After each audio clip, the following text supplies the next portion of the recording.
Mula sa isang magulong pangkat ng mga mapaghimagsik na kolonya hanggang sa pagiging isang pandaigdigang superpower na muling humubog sa makabagong mundo, ang Estados Unidos ay kwento ng walang humpay na ambisyon at patuloy na mga kontradiksyon. Sa episode ngayon ng The Infographic Show, tatalakayin namin ang 250 taon ng kasaysayan ng Amerika. Sa Brooklyn Heights, si General George Washington, leader ng Continental Army, ay pinagmamasdan ang mga palo ng Britanya na lumilitaw mula sa hamog sa New York Bay. Mahigit isang siglo matapos unang tumapak ang kanyang mga ninuno sa bagong mundo, si Washington. Ingles ang dugo, Amerikano ang puso, ay nagkaroon ng mamahaling panlasa. Namuhay siya bilang isang ginoong planter, mayaman sa lupa at tabako, ngunit tulad ng maraming ama ng bayan, ang kanyang mga karangyaan ay may kasamang utang sa mga Ingles na nagpapautang. Ang dangal at yaman ng mga mahalika sa kolonya ay nakadepende sa London, sistema ng kredito, mahigpit na patakaran sa kalakalan, at mabigat na buwis para punduhan ang mga digmaan ng Britanya. Tanging rebelyon lang ang paraan ng pagtakas, at bitayan ang kapalit kung mabigo, wala nang balikan.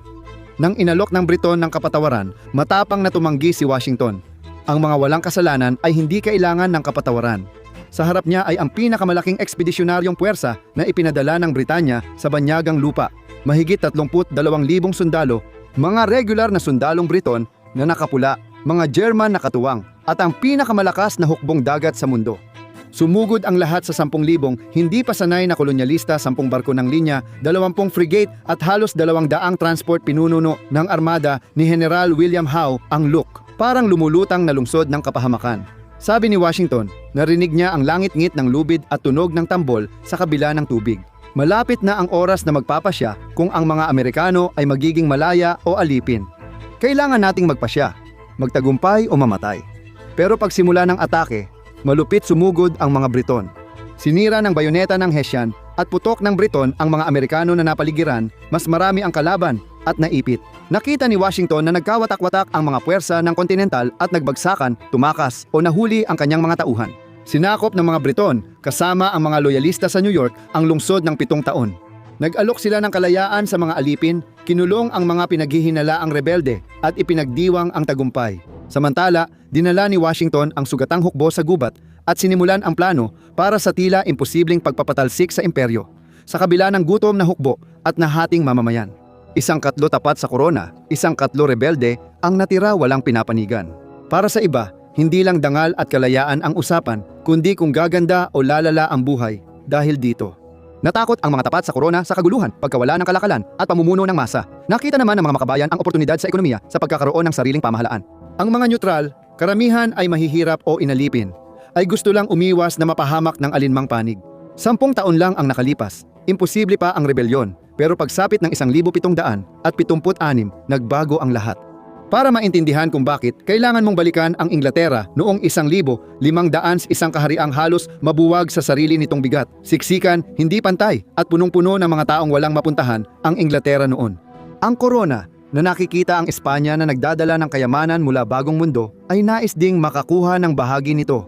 Pagkatapos ng 1,588, nabuksan ang dagat sa pagpapalawak ng Ingles, at ang unang pagtatangka nilang kolonya sa Roanoke, North Carolina, ay biglang naglaho. Higit 100 residente ang misteryosong nawala.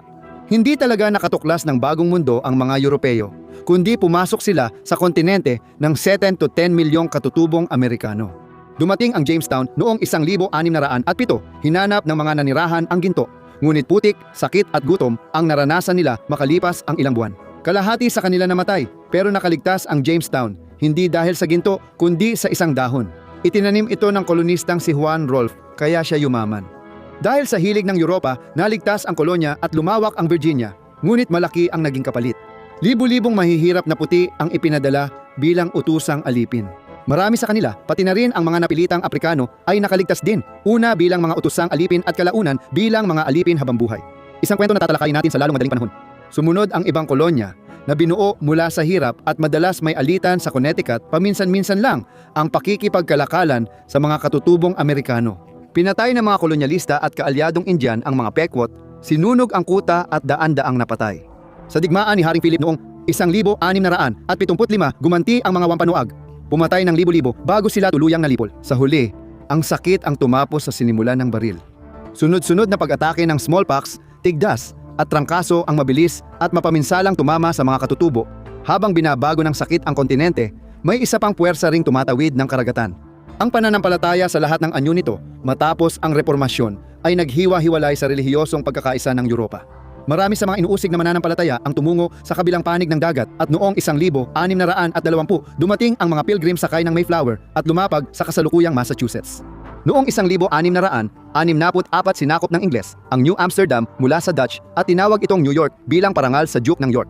Nagbuklod sa mga bagong kolonya ang pakikibaka. Karamihan sa mga may-ari ng lupa roon ay mayayamang ginoo o negosyante na kadalasang may maraming libreng manggagawa.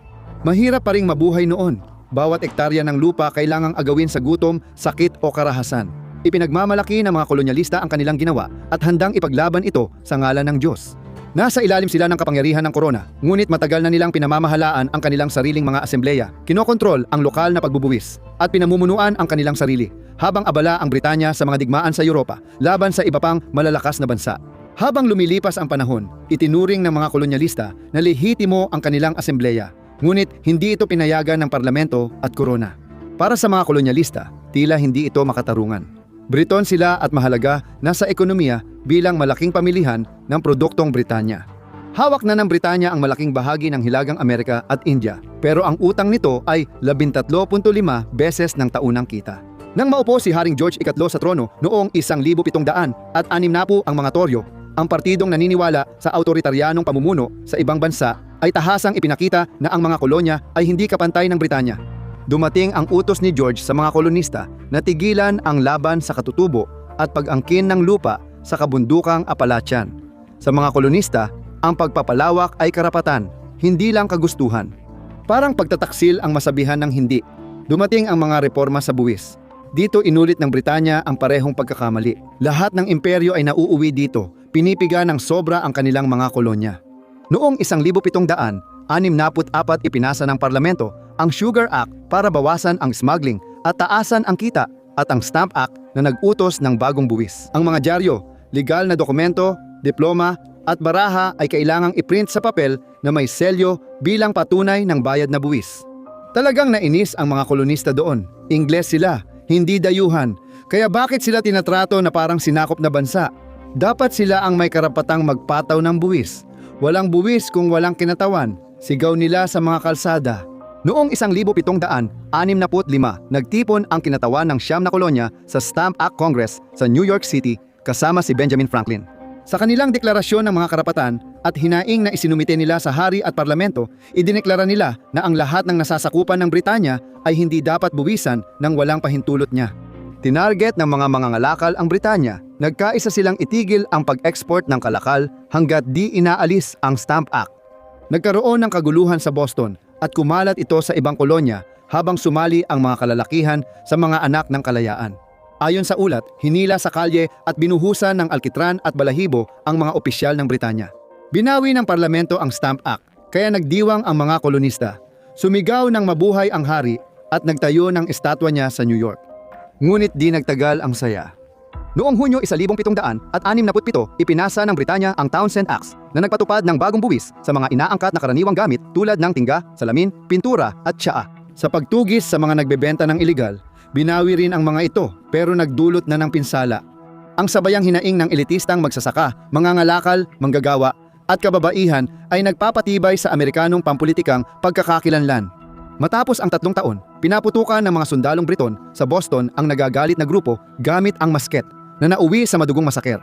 Noong 1773, tinangkang iligtas ng parlamento ang nalulugmok na East India Company na baon sa utang at hindi mabenta ang TIS-AA. Ang Regulating Act ay nagdala nito sa kontrol ng pamahalaan at ang T-Act ay nagpayagang direktang magbenta ng TIS-AA sa mga kolonya sa mas murang halaga na bumaba ang kita ng lokal na mangangalakal. Mas mura ang tsaa, pero para sa mga kolonista, patibong ito. Kapag tinanggap nila, tinatanggap din nila ang karapatan ng parlamento na buwisan sila. Pagdating ng mga barko ng kumpanya sa Boston Harbor, sina Samuel Adams at John Hancock ay hinikayat ang Sons of Liberty na hadlangan ang pagbaba ng mga ito kahit ilagay sa panganib ang buhay at ari-arian nila. Pagkatapos ng ilang araw ng pagtutunggali, sumabog ang tensyon. Noong Disyembre 16, 1773, nagbihis, mohawk ang ilang lalaki, sumakay sa barko at itinapon ang kargamento. Ang Boston Tea Party ay hayagang pag-aaklas na ikinalat sa mga kolonya habang sinira ng mga tao ang TIS-AA. Tumugon ang Britanya sa pagbuwag ng mga asembliya at pag-utos sa mga sundalo na supilin ang mga kolonya. Nagtipon ang Continental Congress, ngunit hati ang mga delegado sa susunod na hakbang. Marami ang mga tapat pa rin sa korona, ang ilan ay nanatiling neutral, at ang iba naman na mga radikal ay nagsabing, gusto namin ng kalayaan at wala ng iba pa. Noong Abril 1775, naglaban ang British at lokal na milisya sa Lexington at Concord. Di naglaon, humigit kumulang 20,000 milisya ang tinatawag na Minutemen ang pumalibot sa Boston, sa Bunker Hill. Nakuha ng British ang mataas na lugar pero malaki ang naging pagkalugi nila. Mahigit 1,000 ang nasawi o nasugatan, higit doble sa 450 ng mga kolonyal. Panalo ito pero pirik na tagumpay. Nanawagan ang mga radikal ng Massachusetts tulad nina John Adams, Samuel Adams at John Hancock sa Kongreso ng tulong. Nag-aalangan ang mga moderado dahil baka magdulot ng digmaan ang pagtulong sa mga rebelde. Sa halip na magpadala ng sundalo, nagkasundo silang gawing Continental Army ang milisya ng Massachusetts. Si George Washington, ang delegado mula sa Virginia, ay itinalaga bilang komander nito. Naglabas sila ng deklarasyon ng mga dahilan ng pangangailangang mag-armas upang ipaliwanag kung bakit ito kinakailangan. Sabi nila, hindi kalayaan kundi katarungan lang ang hangad nila. Ngunit ang Britanya, na hindi ganoon kamaunawain, ay naglabas ng proklamasyon para supilin ang rebelyon at sedisyon. Sabi ng hari, malinaw na layunin ng mga kolonista ang pagtatatag ng malayang imperyo. Mga 20% ng mga kolonista, ang mga tapat sa korona, ay nanatiling tapat sa hari. Ngunit marami sa kanila ang kailangang tumakas papuntang Canada o Inglaterra o kaya'y harapin ang paghatol. Naniniwala ang mga Briton na matatalo nila ang mga kolonista mula sa loob. Sa Virginia, idineklara ng Royal Governor na si Lord Dunmore na lahat ng mga indentured servant ay magkakamit ng kanilang kalayaan kung sasama sila sa panig ng mga Briton. Isa itong malaking puwersa ng tao. Ang totoong kwento sa likod ng revolusyon na humubog sa kinabukasan ng Amerika ay nagsimula bago pa sumiklab ang digmaan. Noong 1619 dumating ang unang Aprikano sa Jamestown bilang indentured servant, katrabaho ang mga puti hanggang sila ay mapalaya o mamatay. Pero mas mahal ang pag-angkat ng mga Aprikano kaysa sa mga puti, kaya nanatiling kaunti ang kanilang bilang. Noong una, pwedeng tapusin ang kontrata kahit ng mga lingkod. Pero dahil sa marahas na trato, naging mahirap ang buhay. Parang impyerno sa lupa, inagaw mula sa pamilya, namamatay sa mga barko, binubugbog at hinahagupit. Nag-alsa ang ilan at nagtakas ang mga itim at puting manggagawa. Kaya nakita ng kolonyal na elitista ang lumalakas na banta. Lalo silang nabahala matapos ang rebelyon ni Bacon noong 1676 nang magsama ang mga puti at itim, alipin o malaya laban sa mayayamang magsasaka ng Virginia pati pamilya Washington. Malupit na pinuksa ang pag-aalsa, ngunit nagpanik ang naghaharing uri at binago ang mga batas para paghiwalayin ang mga inalipin ayon sa lahi. Ang pagkaalipin ng mga Aprikano ay naging panghabambuhay, namamana at binigyang legal na proteksyon ang mga amo. Kahit mamatay ang alipin sa parusa, kaya naging legal ang pagpatay. Ang sadyang paglikha ng pagkakaibang lahi sa ilalim ng batas ng pagkaalipin ay ginawa upang sirain ang pagkakaisa at gamitin ito sa pamumuno at pagpapasunod. Isang mahalagang yugto sa kasaysayan ng Amerika ang nagpasimula ng daan-daang taon ng rasismo. Kaya ang pagtatatag ng Amerika ay isang makabayang gawain, ngunit ito ay itinayo sa likod ng sapilitang paggawa. Mga 350,500 puting indentured servants at 400,000 inaliping Aprikano ang dumating sa Amerika bago at pagkatapos ng kalayaan. Pagsapit ng unang bahagi ng 1,700 at 60 ang bilang ng mga inalipin sa mga timog na kolonya ay malamang na umabot na sa kalahating milyon. Ngunit hindi sila hinilingang lumaban sa digmaan dahil natakot ang mga pinuno ng kolonya sa isang armadong pag-aaklas. Si George Washington ay may mga puting katulong at itim na alipin, daan-daan sa buong buhay niya. Nag-anunsyo pa siya sa dyaryo para sa mga tumakas niya, itim at puti. Kaya nang magsimula ang revolusyon, ang alok ng mga Briton ng daan tungo sa kalayaan para sa mga taong inalipin ay naging malaking alalahanin. Hindi ito tungkol sa korona, kundi sa pagkaligtas. Maraming inaliping Aprikano ang tumakas sa Briton at maraming mahihirap na puti ang sumama sa loyalistang milisya imbes na sa elitistang patriot. Nagpatupad ang mga pamahalaang kolonyal ng mahigpit na batas na nagbabanta ng kamatayan sa mga inalipin na mag-aalsa. Marami ang napilitang tumungo sa loob ng bansa, palayo sa pangakong kalayaan ng mga Briton. Noong ika-10 ng Mayo, 1776 hinikayat ng Kongreso ang lahat ng kolonya na tanggalan ng kapangyarihan ang korona at magtatag ng mga revolusyonaryong pamahalaan. Ilang linggo matapos, ipinakilala ni Richard Henry Lee ang resolusyong nagsasaad na ang mga nagkakaisang kolonya ay dapat maging malaya at nagsasariling estado. Isang komite ni Thomas Jefferson, Juan Adams, Benjamin Franklin, Roger Sherman at Robert Livingston ang bumuo ng deklarasyon at si Jefferson ang pangunahing sumulat nito. Nagsimula ito sa kilalang mga salita, lahat ng tao ay nilikhang pantay-pantay. Ang burador ni Jefferson ay kinundena ang pagkaalipin at kalakalan ng alipin, ngunit inalis ito dahil sa pagtutol ng mga delegado ng South Carolina at Georgia. Gusto nilang ipagpatuloy ang kalakalan ng mga alipin, kasama ang ilang delegado mula Hilaga na kumikita bilang mga tagapagdala ng alipin. Ngunit ibang usapan ang isulat ang mga ideyal kaysa labanan ang pinakamakapangyarihang imperyo sa mundo. Maagang umatake ang mga British at pinaalis ang hukbo ni Washington sa New York, kaya napilitang umatras sa New Jersey. Nagpatuloy ang mga Amerikano, tinulungan ng mga karibal ng Britanya tulad ng Pransya, Espanya at Netherlands para pahinain ang imperyo. Mahalaga ang tulong ng Pransya. Dumating ang sandata, pera, tropa, hukbong dagat at mga voluntaryo. Kasama si Baron Friedrich von Steuben, dating opisyal ng Prussia, na nagsanay at nagdisiplina sa mga tropa ni Washington sa Valley Forge. Noong huling 1770s naging kahinaan ng Britanya ang pandaigdigang imperyo nito, lumaganap ang labanan mula Hilagang Amerika hanggang Caribbean, Mediterranean, Kanlurang Africa at India. Upang makakuha ng suporta ng mga loyalista, inilipat ng Briton ang digmaan sa timog at sinakop ang Georgia at South Carolina. Ngunit doon, ginamit ni General Nathaniel Greene ang mga taktika ng biglaang pag-atake at pag-atras na unti-unting nagpahina sa kanila. Itinulak ni Greene si Lord Charles Cornwallis pa Virginia. Kaya naipit siya ni Washington at Francis na Komandante Rochambeau sa Yorktown noong 1781. Sumuko si Cornwallis dahil wala na siyang matakbuhan. Di pa tapos ang digmaan, pero nawala na ng loob ang Britanya. Dahil sa gastos at obligasyon, pinili ng parlamento na tapusin ang labanan. Sa ilalim ng kasunduan sa Paris, noong 1783, kinilala ng Britanya ang Estados Unidos bilang malaya. Nanalo ang mga kolonya hindi sa lakas militar, kundi sa pagtitiis, alyansa, at paglawak ng Imperyong Britanya. Nagsimula na ang seryosong gawain. Madilim ang resulta. Nagkahiwa-hiwalay ang mga pamilya at 3,000 hanggang 100,000 katao itim at puti na naghangad ng kalayaan sa likod ng mga linya ng Britanya ay nawalan ng tirahan. Marami ang itinapon sa Nova Scotia, Caribbean o London, habang ang iba ay nagtago sa bagong Estados Unidos para mabuhay. Matindi ang dinanas na pagdurusa ng mga katutubo. Sumuporta sa Britanya ang Shawnee Creek, Cherokee at 6 na bansa ng Iroquois para mapigilan ang paglawak ng mga kolonyal sa kanluran. Nagbukas ng pintuan ang kalayaan. Wala nang humaharang sa bagong Amerikanong Republika at sa kontinente. Dumagsa ang mahihirap na magsasaka, manggagawang walang lupa, at veterano sa hangganan para maghahanap ng lupa. Sa kanila, ang Amerika ay parang walang hanggang bundok, gubat, kapatagan, at disyerto. Isang mundo ng posibilidad. Ang 13 kolonya ay gumawa ng sariling konstitusyon. Ang layunin ay ilagay ang kapangyarihan sa kamay ng mga tao at pigilan ang paniniil na pinaniniwalaan nilang naging katangian ng pamumuno ng mga Briton. Pinakaradikal ang konstitusyon ng Pennsylvania dahil pinayagan nitong bumoto ang lahat ng malalayang lalaki, kahit walang ari-arian pero hindi kasama ang mga babae. Noong 1780 ipinasa ng Pennsylvania ang batas na unti-unting nagpapalaya sa mga batang isinilang ng inang alipin. Simula ng Hilagang Estado ang pagpapalaya. At pagsapit ng 1783, tuluyang winakasan ng Massachusetts ang pagkaalipin sa pamamagitan ng isang makasaysayang desisyon ng korte. Sa timog, lalong tumindi ang pagkaalipin at marahas na pinigil ang pag-aaklas. Nagpetisyon ang ilang Afrikanong Amerikano sa bagong pamahalaan para sa pagkakapantay-pantay sa harap ng Diyos, ngunit mabagal ang progreso.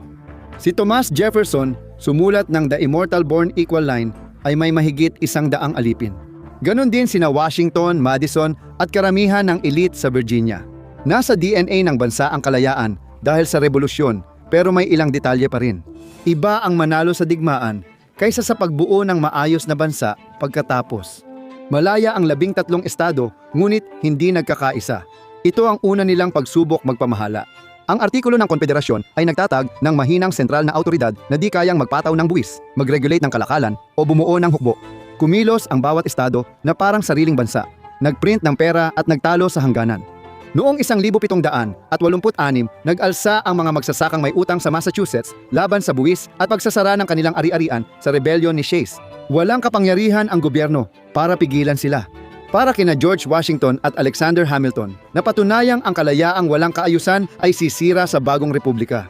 Noong 1787, nagtipon ang mga delegado sa Philadelphia para ayusin ang Articles of Confederation. Ngunit gumawa sila ng bagong konstitusyon ng United States.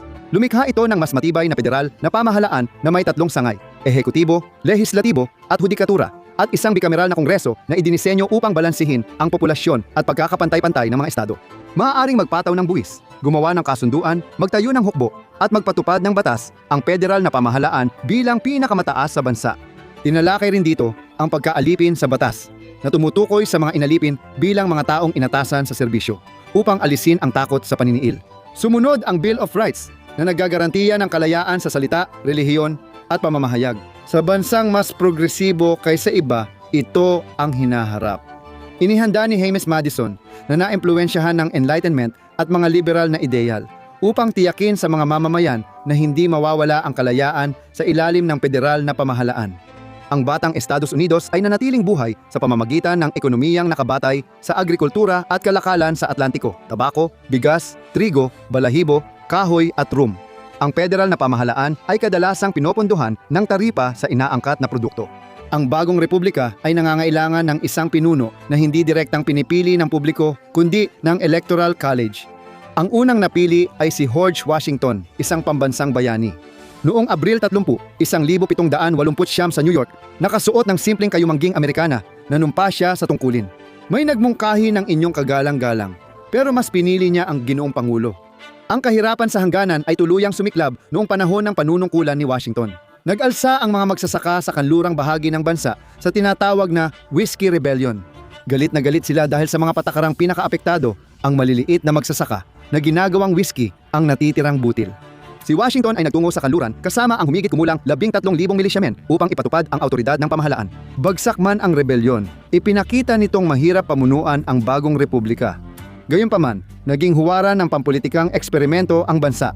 Inasahan ng mga tagapagtatag na walang partidong pampulitika pero mabilis lumitaw ang mga paksyon. Pinamunuan ni Alexander Hamilton, ang federalista ay gusto ng malakas na sentral na pamahalaan, paglago ng komersyo, pambansang bangko at mas malapit na ugnayan sa Britanya. Sila ang partido ng mga mangangalakal, nagpapautang at mga may-ari ng lupa. Ang tumutol sa kanila ay ang mga demokratikong republikano na pinamumunuan ni Thomas Jefferson at James Madison. Iniidolo nila ang mga magsasaka, manggagawa sa lungsod at takot sa sentralisadong kapangyarihan. Ang ideolohikal na pagkakahati ang ugat ng daang taong tunggalian sa politika ng Amerika. Sa katunayan, sa kanyang pamamaalam na talumpati, binalaan ni Washington na maaaring makatulong ang mga partido sa pagpapanatili ng kalayaan sa pamamagitan ng pagpigil sa kapangyarihan. Ngunit kung magiging masyadong makaparti sila, maaari nilang pasimulan ang apoy na sisira sa republika. Noong 1789 sumiklab ang Rebolusyong Pranses na nagdulot ng matinding kaguluhan at pagbabago sa buong mundo. Suportado ito ng demokratikong republikano ni Jefferson bilang laban sa monarkiya pero natakot ang mga federalista. Noong 1776 si John Adams, isang federalista, ay bahagyang tinalo si Jefferson upang maging ikalawang pangulo sa ilalim ng orihinal na mga patakaran. Si Jefferson ay naging vice-presidente bilang pangalawa. Ang magkaribal sa politika ay napilitang magsama sa pamumuno. Dahil sa takot sa mga pugot na ulo sa Pransya, ipinasa nila ang Alien and Sedition Acts na laban sa imigrante at malayang pananalita. Patunay na may limitasyon ang debosyon ng mga Amerikano sa kalayaan. Noong 1800, nanalo si Jefferson bilang presidente. Hindi nakapagtataka, parehong partido ay nagbanta ng kapahamakan. Nagbabala ang Federalist na ang pagkapanalo ni Jefferson ay magdudulot ng pagbabago sa Amerika na parang paris na puno ng dugo. Nagbabala ang kampo ni Jefferson na ibabalik ni Adams at Federalist ang monarkiya at kalayaan. Simple ang mensahe, sisirain ng kabilang panig ang lahat. Isa itong partisanong histerya, isang pattern na magtatagal. Ngayon, pinamumunuan na ni Napoleon ang France. Noong 1803, bumili si Jefferson ng Louisiana Purchase na nagdoble sa laki ng Amerika. Ang lupa, syempre, ay hindi naman talaga pag-aari ng France para ibenta. Tahanan ito ng 12 katutubong bansa na wala ni isa man ang kinonsulta. Hindi sabay ang pagpapaalis nila, pero iyon ang simula ng isang siglong sa pilitang pagpapaalis. Kasama sa pinaalis noong 1830 sa ilalim ng Indian Removal Act ni Andrew Jackson, ang 5 sibilisadong tribo, Cherokee, Creek, Choctaw, Chickasaw at Seminole. Mga 60,000 tao ang pinilit maglakad pakanluran habang binabantaan ng baril at 1,000 ang namatay sa biyahe. Tinawag ng Cherokee ang rutang iyon na daan ng kanilang pagluha. Ngayon, tinatawag natin itong ethnic cleansing. Lumaban ang katutubong Amerikano, minsang pumapatay ng inosenteng pamilya, ngunit bumabalik din sa kanila ang karahasan. Hindi lahat ay sumang-ayon sa batas ng pagpapaalis. Si Congressman Davy Crockett, ang kilalang tagapaggalugad, ay kumontra kay Pangulong Jackson at kinondena ang patakaran bilang masama at hindi makatarungan. Dahil sa boto niya, natanggal siya sa Kongreso. Malakas pa rin ang pagkaalipin ngayon. May ilang katutubong bansa at aliping Aprikano at iba't ibang anyo ng pagkaalipin ang ginagawa. Matagal bago dumating ang Europeo. Maraming katutubo ang inalipin ng mga Europeo noong 1,600 S at maagang 1,700 S lalo na sa Carolinas. Sa Hilaga, dahan-dahang inalis ng mga estado ang pagkaalipin. Ang New Jersey ang huling tumanggap ng unti-unting pagpapalaya na tumagal ng mga dekada ng sapilitang paggawa. Ang mga batang ipinanganak sa inang alipin ay kailangang maglingkod bilang indentured servant hanggang mid-20. Sa New York, isa sa 5 pamilyang puti ang may alipin noong late 1,700 S. Mula 1,700 at 83 hanggang 1,800, wala pang 80 may-ari ng alipin ang kusang nagpalaya. Noong 1,830 at 30 may 3,000 at 500 pa ring alipin sa Hilaga, higit kaysa alam ng karamihan sa mga Amerikano ngayon. Noong 1,800 at 12 sa ilalim ni James Madison, idineklara ng Estados Unidos ang digmaan laban sa Britanya at sinalakay ang Canada dahil sa udyok ng mga warhawk sa Kongreso. Inasahan nilang makakuha ng teritoryo at maputol ang impluensya ng Britanya sa mga tribo, pero hindi naging maganda ang resulta. Noong 1,814 sinalakay ng mga Briton ang Washington, District of Columbia, sinunog ang Capitol at tirahan ng Pangulo. Sikat na iniligtas ni unang ginang Dolly Madison ang larawan ni Washington bago siya tumakas. Kinondena ng Federalista ang digmaan ni Ginoong Madison. Lumala ang hindi pagkakasiya sa New England, kaya ilang estado ay pinag-usapan ang paghihiwalay. Abala ang Britanya sa laban kay Napoleon sa Europa, kaya agad nilang hinangad ang kapayapaan. Ibinalik ng kasunduan sa Ghent noong 1,814 ang mga hangganan sa dati nitong anyo bago ang digmaan. Maaaring natapos na ng tahimik ang labanan, ngunit mabagal na nakarating ang balita 2 linggo matapos ang kasunduan. Nagwagi si General Andrew Jackson ng isang kahanga-hangang tagumpay sa labanan sa New Orleans. Dinurog ang malaking pag-atake ng mga Briton at naging pambansang bayani siya. Pero sa mundo, maliit pa rin ang papel ng Estados Unidos kumpara sa Britanya. Kahit ganoon, kumakalat ang kasaganaan, mas maraming magsasaka ang kumikita at sa Hilaga, binabago ng mga pabrika at gilingan ang ekonomiya. May bagong gitnang uri na humina sa indentured labor, ngunit may kapalit ang paglago ng industriya. Umasa ang mga gilingan ng tela sa Hilaga sa Bulak ng Timog na inani ng mga alipin sa malalawak na taniman. Habang lumawak ang mga riles, kanal at lungsod, tumaas ang hindi pagkakapantay-pantay. Ang rebolusyong pangkalakalan ay lumikha ng makapangyarihang bansa na pinapatakbo ng imbensyon at ambisyon, ngunit nakasalalay pa rin ang tagumpay sa pagsasamantala.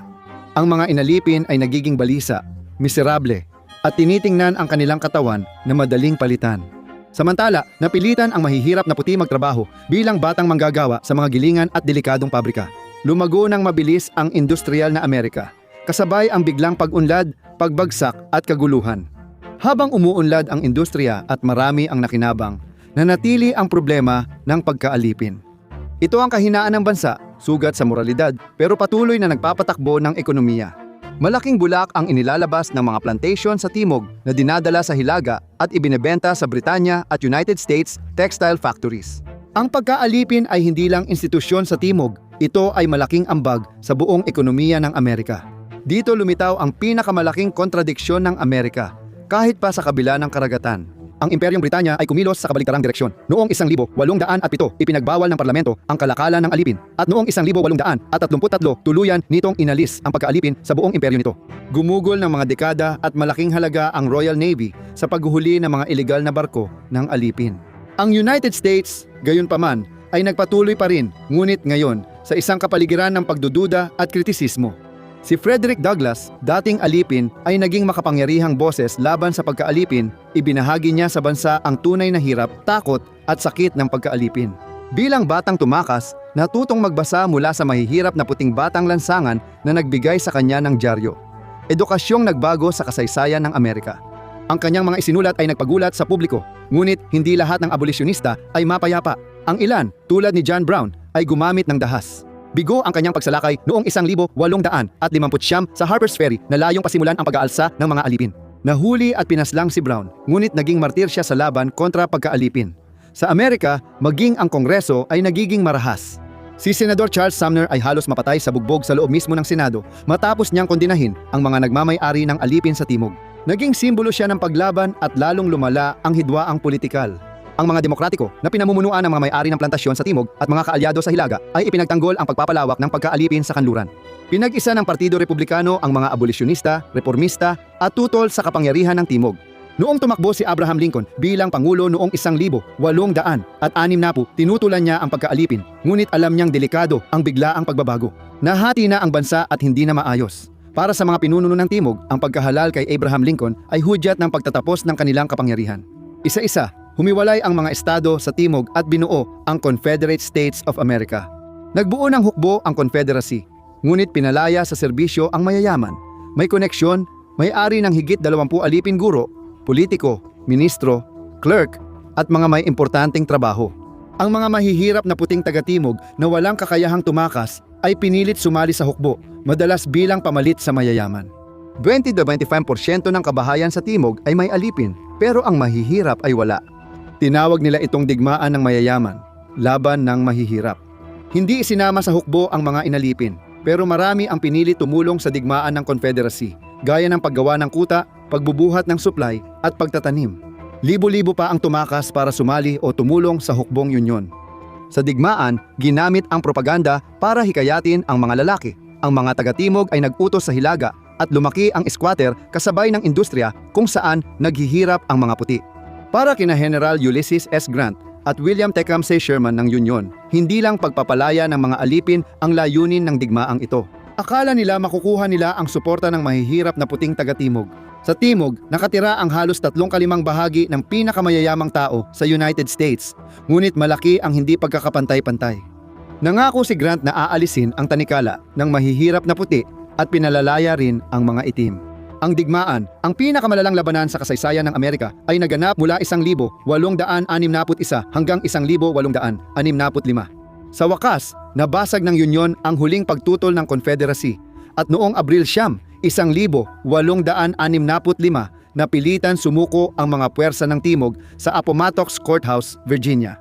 Habang nagdiwang ang Washington, uminom, sumayaw at kumanta ang mga tao sa ilalim ng mga ulap ng paputok.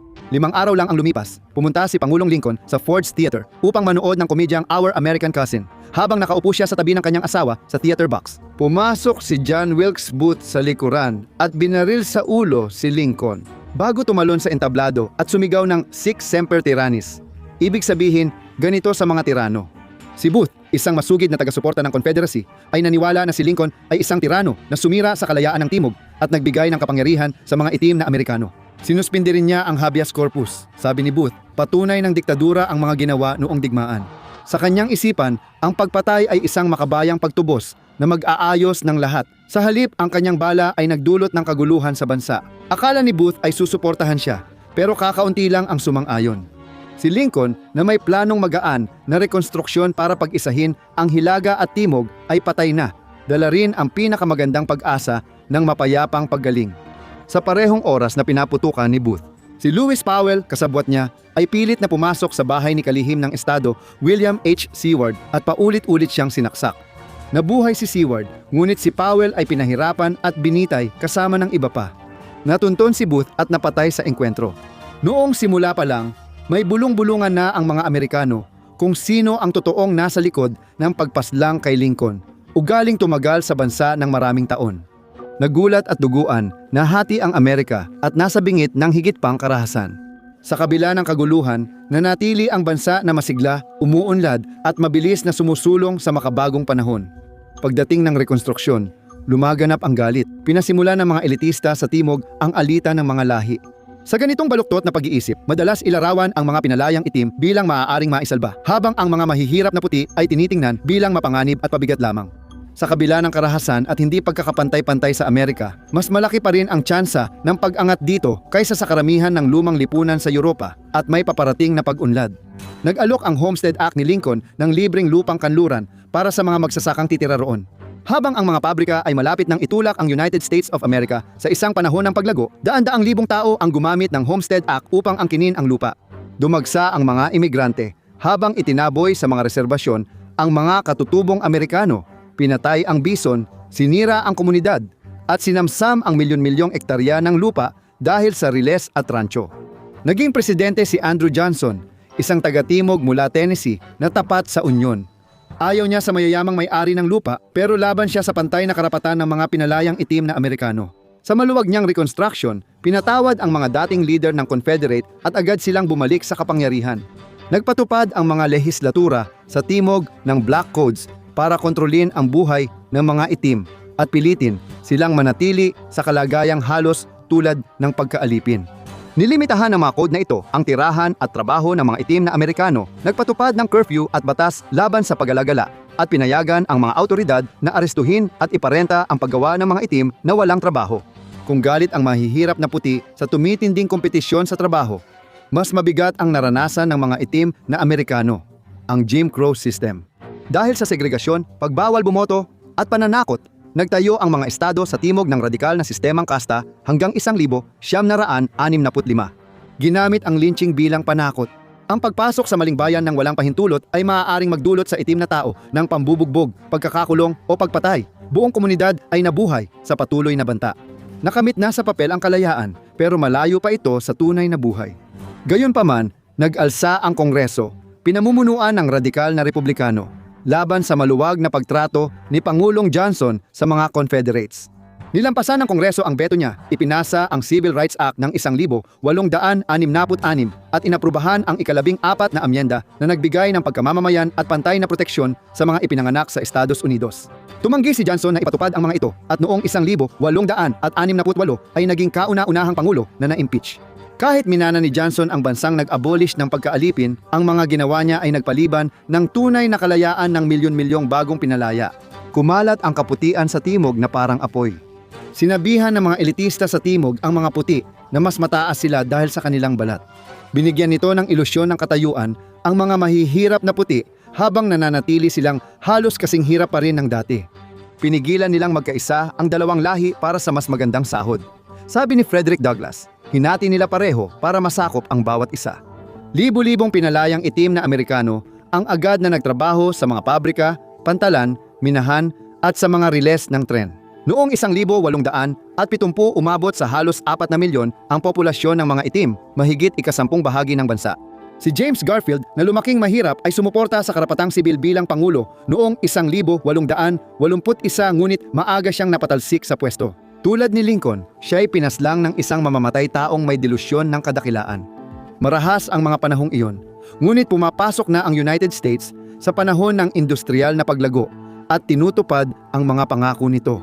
Simbolo ng liberal na ideyal ang estatwa ng kalayaan, regalong mula sa mga Pranses. Pagkatapos ng pagkaalipin, nag-umpisa ang panahon ng ginto at yumaman ang mga industrialista gaya sa Europa. May squatter sa Amerika, pero naniniwala pa rin ang karamihan na kaya nilang umasenso at nagagawa naman nila. Kung ikukumpara sa ibang bansa, mula sa simpleng pamayanan at mga ngaso, naging kontinental na ekonomiya ang Amerika na pumapantay sa pinakamayayamang sibilisasyon. Pagsapit ng unang bahagi ng ika-20 siglo, makapangyarihan na ito. Nagkamal ng yaman sina John D. Rockefeller, Langis, Andrew Carnegie, Bakal, Cornelius Vanderbilt, pagpapadala at Riles, at John Pierpont Morgan, pananalapi. Kasabay ng yaman, lumago ang malayang pag-iisip at pagtutol. Panahong nababago ng mga individual ang mundo sa pamamagitan ng pagsisikap at inobasyon. Iyon ang pilosopiyang nagbigay kahulugan sa Amerikanong pagkamalikhain. Mundo ito kung saan lahat posible at ang mga gusali halos abot langit na. Naniniwala ang maraming Amerikano na tadhana ng kanilang bansa ang maging kinabukasan ng sangkatauhan at may karapatang lumawak. Madalas sabihin ng mga pinuno ng United States na hindi sila nagtatayo ng imperyo, pero hindi ito ganap na totoo. Naitaboy na ang mga katutubo mula sa kanilang lupain. Pinilit ang Mexico lumagda sa kasunduan ng Guadalupe Hidalgo at isuko ang kalahati ng teritoryo nila. Ang makabagong California, Nevada, Utah, Arizona, New Mexico at mga bahagi ng Colorado at Wyoming. Daan-daang libo ang nagpunta sa kanluran noong Gold Rush. Pinuno ang mga boomtown ng boarding house, bahay aliwan, saloon, pansamantalang kampo at dumami ang krimen. Nahihirapan ang mga sheriff at marshal na magpatupad ng kaayusan sa lugar na mabilis na nagiging ligaw na kanluran. Halos 200,000 na mga migranteng Chino ang dumating. Karamihan ay nagtungo sa kanluran upang magmina, magtayo ng mga riles ng tren o magbukas ng maliliit na negosyo. Ito ang tinatawag na manifest destiny na isinasagawa, madalas ay marahas at lubhang tiwali, ngunit palaging binabalutan ng mga salitang kalayaan, oportunidad at pambansang pagkakaisa. Ang kanluran ang sentro ng mitolohiya ng Amerika. Ang mga kwento ng mga cowboy, katutubo, Billy the Kid at Buffalo Bill ay batay sa totoong tao pero puno ng pantasya. Kadalasang hindi pinapansin ang hirap na dinaranas ng mahihirap sa hangganan. Dito ipinanganak ang Amerikanong bayaning labag sa batas, na hinahangaan pa rin ngayon. Pagsapit ng huling bahagi ng ika-19 na siglo at unang bahagi ng ika-20 siglo, nagsimulang umasta ang bansa na parang isang tunay na imperyo. Matapos talunin ang Espanya noong 1878, sinakop ng United States ang Guam at Puerto Rico sa Pilipinas. Nangako sila ng sibilisasyon at kalayaan, ngunit nilupig ang kilusang Pilipino sa malupit na kontra-insurhensya na pumatay ng daan-daang libo sa gitnang Amerika at Caribbean. Ipinatupad ng United States ang Monroe Doctrine na nagsasabing ang Amerika ay nasa proteksyon at impluensya nila. Nagpadala ito ng marinero sa Nicaragua, Haiti at Dominican Republic at sinuportahan ang mga diktador na pabor sa Amerikanong korporasyon. Tulad dati, mas komplikado ang katotohanan kaysa akala natin. Si Smedley Butler, isang Major General at kilalang United States sundalo, ang nagbunyag at nagsimula ng dekadang pagdududa sa patakarang panlabas. Sa pagtatapos ng kanyang karera, ipinahayag niya ang panghihinayang sa pagiging aso ng mga imperialista. Kasama siya sa nabigong sabwatan ng malalaking negosyante laban kay Pangulong Roosevelt. Maagang paalala ito ng kapangyarihan ng mga korporasyon sa United States of America. Ang unang digmaang pandaigdig ang nagpakilala sa United States sa mundo. Sa entablado ng malalaking digmaan sa mundo, pumasok ito sa digmaan noong 1917 na nagbago ng balanse laban sa Alemanya at pinatunayan ang sarili bilang isang pandaigdigang bigatin. Matapos manahimik ang mga baril noong 1918, hindi na lang tagamasid ang Amerika. Naging nagpapautang ito sa Europa matapos ipakita ang galing sa industriya. 116,000 Amerikano ang namatay at 200,000 ang nasugatan. Pero ang tunay na tagumpay ay hindi militar, kundi pang ekonomiya at geopolitikal. Bangkarote na ang lumang imperyo, United States na ang mayaman at hindi na kailangan ng kolonya para kontrolin ang mundo. Dolyar, diplomasya, at lihim na impluensya ang magtatrabaho. Gininto ang panahon ang 1920 kahit sa ibabaw lang. Umunlad ang mga korporasyon at mabilis lumaki ang mga lungsod kasabay ng pagtaas ng mga gusali. Sumayaw ang mga tao buong gabi sa saliw ng jazz, isang revolusyonaryong sining na nagmula sa pagkamalikhain ng mga Aprikanong Amerikano at blues. Panahon ito ng kuryente, nang kumalat ang power grid sa bansa at binago ng malalaking industriya ang buhay araw-araw. Umunlad ang bansa dahil sa mga imbensyon na ipinakita noon sa World Fairs, kaya naging leader ang United States sa hinaharap. Dahil kay Edward Bernays, ang ama ng public relations, nagbago ang advertising mula sa paglalarawan ng ginagawa ng produkto tungo sa pagbebenta ng kung paano nito pinaparamdam sa iyo sa ilalim ng iyong kamalayan. Ito ang siglo ng sarili at bagay na bagay ito sa individualistang Amerika. Niyakap ng gitnang uri ang bagong kultura, pero milyon-milyong manggagawa ang nanatili sa kahirapan. Nagpasiklab ito ng aktibismo sa paggawa at nagtaas ng interes sa mga ideyang sosyalista at komunista. Ang mga ideyang ito ang magpapaliyab sa mundo nang sumalpok sila ng harapan sa pasismo. Pagkatapos ay dumating ang pagbagsak. Dahil sa spekulasyon, mabilisang utang, margin loans, at maluwag na regulasyon sa mga bangko, nagsimula ang matinding pagbagsak noong 1929 kung saan 16 na milyong shares ang naibenta sa isang araw. Bumagsak ang Wall Street, nagsara ang libu-libong bangko at nawala agad ang ipon ng mga tao. Ang dakilang depresyon na sumunod ay nag-iwan ng halos 1/4 ng mga Amerikano na walang trabaho at sa ilang industrial na lungsod, umabot sa 40 hanggang 50% ang kawalan ng trabaho. Kumalat sa bansa ang mga barong-barong na tinawag na Hoover Bills na parang open source, ibinunyag ang mga suliranin sa loob. Para sa marami, ang optimismo ng maagang ika-20 siglo ay napalitan ng krimen, kahirapan at pagkadismaya sa kapitalismo. Ang prohibisyon mula 1920 hanggang 1933 ay nilayon upang mapabuti ang moralidad at mabawasan ang karahasan, ngunit kabaligtaran ang nangyari. Bahagyang bumaba ang pag-inom noong una, ngunit lumitaw ang isang malawak na black market. Ang mga mahihirap na gumagawa ng moonshine, mga gang ng Irish at Italian na imigrante, at mga sindikato na pinamumunuan ng mga mafia ay ginawang multimilyong dolyar na industriya ang bootlegging. Kasabay nito, lumaganap ang bawal na gamot sa mahihirap na komunidad. Lumaganap ang paggamit ng opyo mula ng marami sa mga veteranong nasugatan at natroma sa digmaang sibil ay nalulong dito. Ngayon, lumalabas na ang morpina at sumunod ang heroin. Ang digmaan laban sa droga ay lumikha ng isang halimaw dahil napakaakit ng kita at napakalawak ng demand. Sa mga sumunod na dekada, lalong lumala ang problema dahil sa patakarang panlabas ng United States. Minsan, pinapayagan o direkta pang tinutulungan ng mga ahensya ng intelihensya ang mga kaalyadong rehimen na ang mga network ng pagpupuslit ay bumaha sa mga lungsod ng Amerika ng heroin at kalaunan ay cocaine. Malaking bahagi na ng kasaysayan ng Amerika ang droga at parang lumalala pa ang sitwasyon sa paglipas ng panahon. Ang dekada 1920 ay nagdala ng kasiyahan, teknolohiya at kalayaan. Ngunit nang bumagsak ang mga pangarap, pumasok ang ekstremismo sa kawalan ng pag-asa. Matapos ang digmaan sa Alemanya, mula sa pagiging radikal, naging pambansang pinuno si Adolf Hitler. Sinisi niya ang kahihiyan ng Alemanya sa pandaigdigang pananalapi, itinuro ang mga Hudyo at nangakong bubuhayin ang bansa sa kadalisayan ng lahi at autoritaryong pamumuno. Magulo ang relasyon niya sa United States. Tinawag niya itong bansang halo-halo na may bulok na musika pero marami rin siyang nagustuhan. Pinuri niya si Henry Ford sa Mein Kampf dahil sa mga anti-Hudyong sulatin nito. Si Ford na may negosyo sa mga Nazi ay binigyan ng medalya ng Nazi noong 1938. Kumuha rin si Hitler ng inspirasyon mula sa American eugenics noong huling ika-19 at unang ika-20 siglo. Ipinanukala ng mga siyentipiko at progresibong politiko sa United States ang pag-sterilize sa mga itinuturing nilang mahina ang isip, may depekto, kriminal, malandi at parasitiko. Ipinahayag nila na ang mga mahihirap na puti kasama ang mga minorya, karamihan ay mga itim at katutubo ang pumipigil sa pag-unlad ng Amerika. 32 estado nagpasa ng batas para sa sterilization. Rockefeller Foundation nagpondo ng unang eugenics research sa Alemanya. Noong 1939 habang nilulusob ni Hitler ang Poland, ayaw makialam ng Estados Unidos sa digmaan sa Europa. Ayon sa Gallup poll, 8 lang ang pabor magpadala ng tropang Amerikano abroad. Malaking pagkakamali ang unang digmaang pandaigdig. Namayani ang isolationism habang pinupuna ni Roosevelt ang mga kolonyal na kapangyarihan sa Europa, ngunit napilitan silang magbago dahil sa mga pangyayari. Inatake ng Hapon ang Pearl Harbor noong Disyembre 7, 1941 kaya biglang nagbago ang opinyon ng publiko. 407,000 Amerikano ang namatay at 671,000 ang nasugatan sa digmaan sa Europa.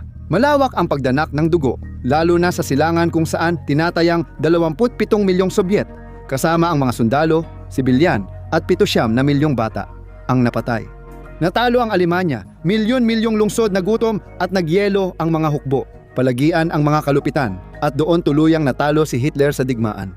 Mahalaga ang papel ng United States. Nagbigay ito ng armas, pagkain, tangke at truck sa Britanya at Union of Soviet Socialist Republics. Lumago ang industriya ng Amerika at natapos ang depresyon, ngunit lumala rin ang hindi pagkakapantay-pantay dahil sa kasaganaan ng digmaan.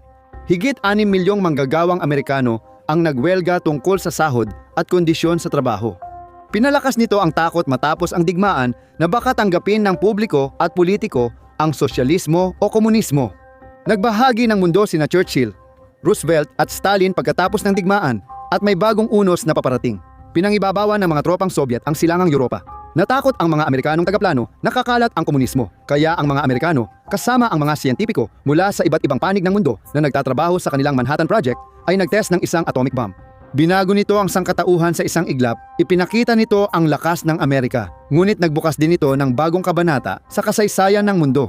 Bago siya namatay, bayani si Roosevelt para sa milyon-milyon. Ang New Deal niya ang nag-ahon sa bansa mula sa krisis at nagparamdam sa karaniwang Amerikano na kakampi nila ang pamahalaan. Nagbabala ang kanyang mga kritiko, lalo na ang business elitista, sa pag-usbong ng sosyalismo. Noong panahong iyon, mataas ang tensyong politikal at sinabing kulang pa ang nagawa ni Roosevelt ayon sa mga kaliwang populista.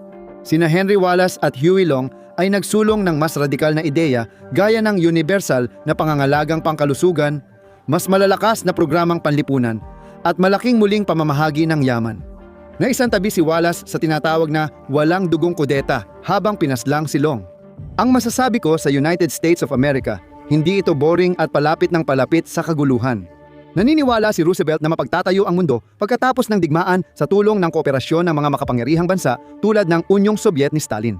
Si Churchill ay naging mas mapag-alinlangan matapos ang digmaan.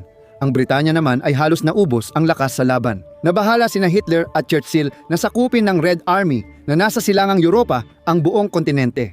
Pareho silang pati mga Amerikanong tagaplano, iniisip kung paano wawasakin ang Rusya gamit ang nuklear kapag nagawa na ito. Nang maupo si Truman sa pwesto, mas lumapit siya sa pananaw ni Churchill. Diretso siyang magsalita laban sa komunismo at naniniwalang palalawakin ni Stalin ang malupit niyang rehimen saan man kaya.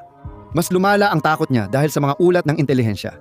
Noong 1949 na diskubre ng United States analysts ang radioactive contamination sa Pasipiko at inanunsyo ni Truman ang dahilan. Nagsubok ng atomic bomb ang Unyong Sobyet kaya natapos ang monopolyo ng Amerika mula Hiroshima at Nagasaki. Nagsimula ang paligsahan sa armas sa aksyon ng ika-20 siglo. Noong 1950 sinalakay ng Hilagang Korea, suportado ni Stalin at China, ang Timog. Pagod na sa ikalawang digmaang pandaigdig ang mga Amerikano roon. Ngunit natakot ang mga gumagawa ng patakaran na kung bumagsak ang Timog Korea, maaaring sumunod ang Hapon at Timog Silangang Asya. Nagdulot ng kalamidad ang digmaan. Milyon-milyong Koreano, daan-libong Chino, at higit 36,000 Amerikano ang namatay. Nagtapos ito hindi sa tagumpay, kundi sa tigil putukan noong 1953 na nananatili hanggang ngayon. Tinawag ni Truman itong police action, isang euphemism na gagamitin ng mga susunod na administrasyon para magsagawa ng limitadong digmaan ng walang opisyal na deklarasyon. Sumunod din ang Union of Soviet Socialist Republics. Sa sariling bayan, pumapasok ang United States sa panahon ng kasaganaan at dominasyon sa kultura, malayo sa bangungot ng Korea. Pinalaganap ng Hollywood films ang imaheng Amerikano sa mundo. Jazz, rock and roll, at beat writer ay nakaimpluwensya sa pandaigdigang kultura. Noong 1960 mahigit 60% ng mga Amerikano ay may sariling bahay at karamihan ay may sasakyan na rin. Kumalat ang mga suburb sa mapa at naging simbolo ng bansa ang puting bakod. Ang kotse ay simbolo ng kalayaan tulad sa nobela ni Jack Kerouac na On the Road.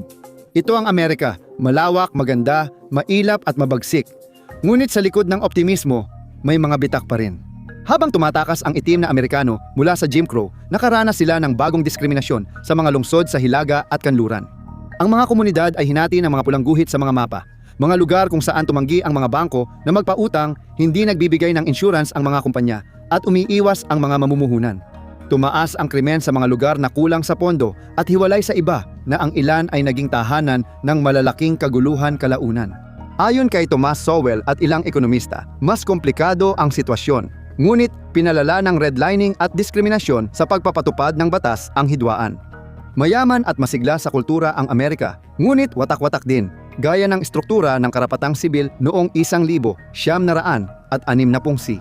Sa parehong panahon, nagdala ang Cold War ng takot, lihim at paranoia. Itinatag noong 1947, pinabagsak ng Central Intelligence Agency ang mga pamahalaan sa Iran at Guatemala para protektahan ang interes ng Amerika at pigilan ang Soviet Union.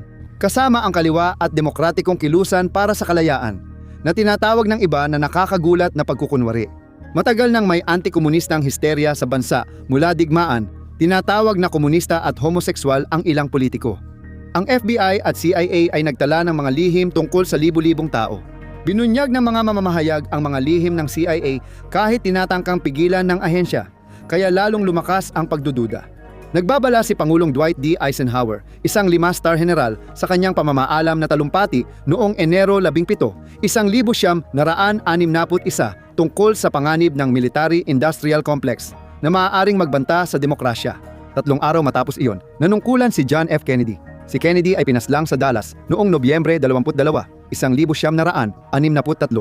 May ilan na nagsabing iyon ang araw na nawala ang inosente ng Amerika. Pagkatapos noon, lumubog ang Amerika sa isang panahon ng pagdududa at mga sabwatan. Ilang abogado, mamamahayag at dating opisyal ng intelihensya ay matagal nang nagtatalo na posibleng may kinalaman ang mga kaaway ni Kennedy, lokal o banyaga, sa kanyang pagkamatay. Ang House Select Committee on Assassination, makalipas ang ilang taon, ay nagsabi nga na si John Fitzgerald Kennedy ay, sa kanilang salita, malamang na pinaslang bilang resulta ng isang sabwatan. Ang bansa ay inusig ng alaala at lalong lumala ang bangungot nang mapatay sina Malcolm X noong 1965, Martin Luther King Jr. noong 1968 at Robert F. Kennedy noong 1968. Bawat pagpatay ay nagbunga ng mga teorya na ang karahasan ay hindi basta-basta lang, kundi may simetriya. Tila tapos na ang kasiyahan, ngunit sumabog din ang pag-asa at kahusayan sa kultura sa huling bahagi ng dekada 1960. Naging bahagi ng kabataang kultura ang psychedelic. Tinanggap ng hippie movement ang mahabang buhok, malayang pag-ibig at pagsuway sa autoridad. Hinimok ng Harvard hippie na si Timothy Leary ang mga tao na magbukas ng isipan, makisabay at humiwalay sa sistema. Tunay na nailibing na ang dekada 50 nagkaroon ng makasaysayang tagumpay ang karapatang sibil at umusad ang karapatan ng mga kababaihan. Ang Woodstock Music Festival 19 na 169 ay sumimbolo sa kagandahan ng panahon, habang ang Altamont ay sumimbolo sa pagbagsak nito. May binatang sinaksak ng Hells Angels matapos kantahin ng Rolling Stones ang Sympathy for the Devil. Tulad ng sinabi ni Hunter S. Thompson, bumagsak at umurong na ang alon. Samantala, winasak ng digmaan ang Vietnam. Sinabihan ang mga Amerikano na kailangan ang digmaan para mapigilan ang komunismo. Ngunit ang mga larawan at pelikula ng mga masaker gamit ang napalm at mga nasunog na baryo ay nagkwento ng ibang istorya. Sumiklab ang mga protesta. Tinarget ng FBI ni J. Edgar Hoover ang mga lider ng karapatang sibil, aktivistang kontra digmaan at karaniwang mamamayan gamit ang wiretaps, paninira at ilegal na pagmamanman.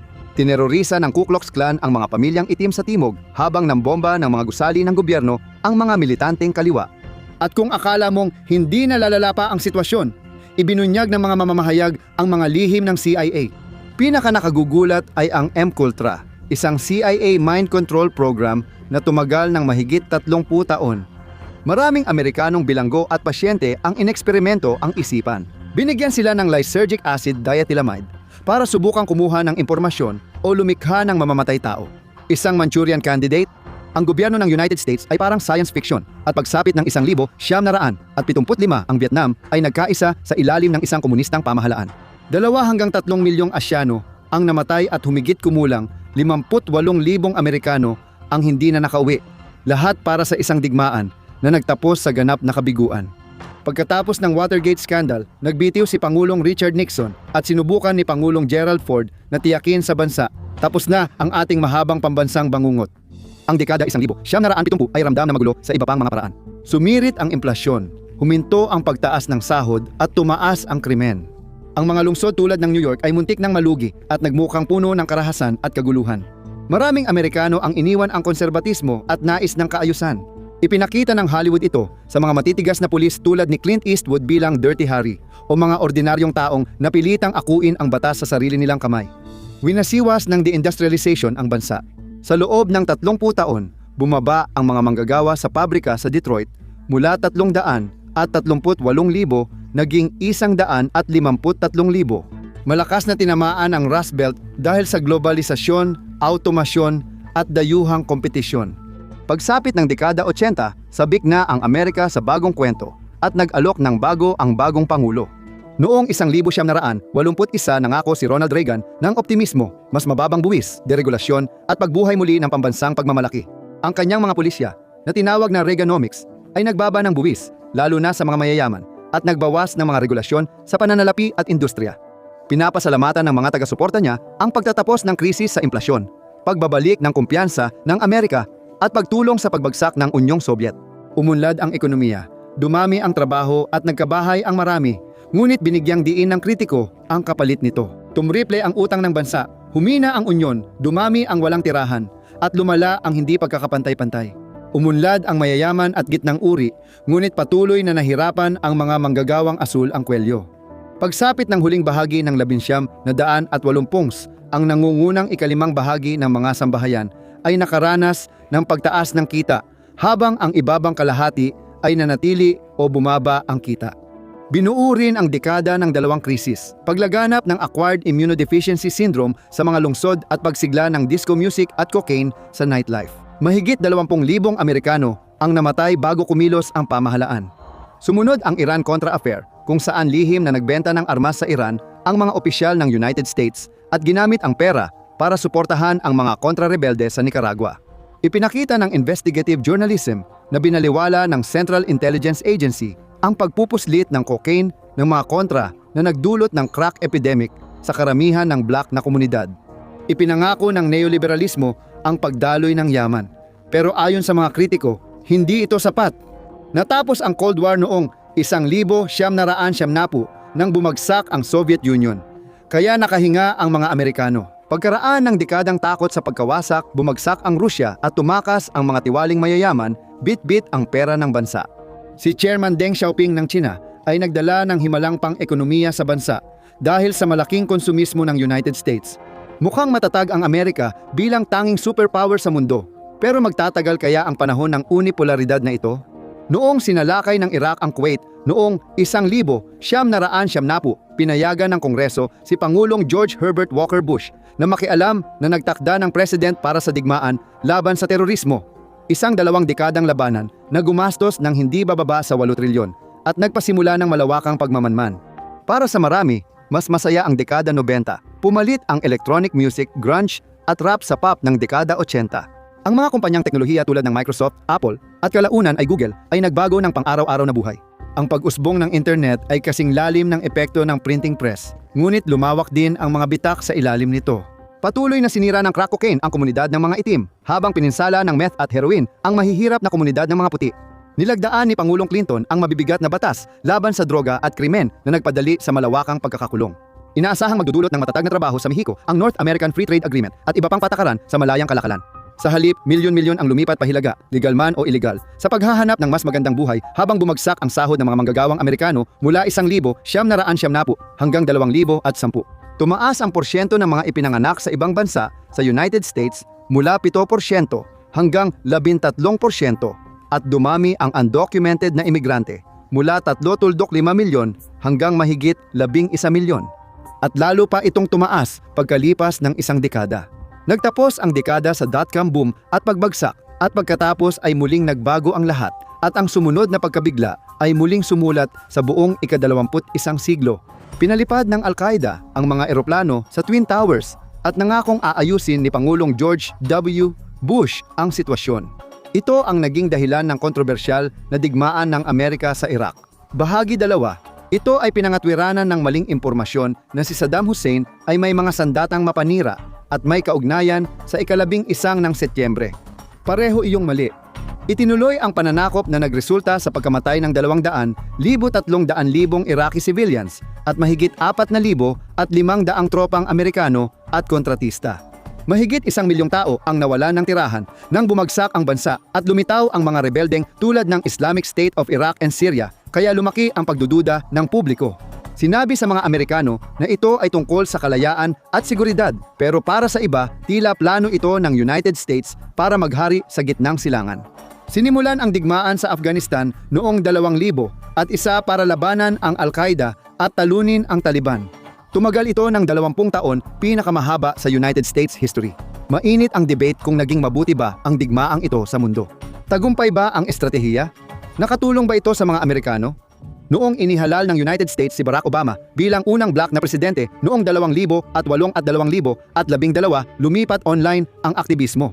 Para sa iba, si Obama ay simbolo ng bagong pag-asa matapos ang digmaan. Sa iba naman, nauwi sa pagkadismaya ang kanyang pagkapangulo.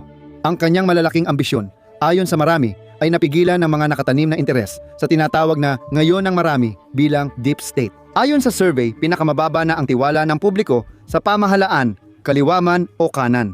Noong 2008 nagdulot ng resesyon sa mundo ang pagbagsak ng pananalapi.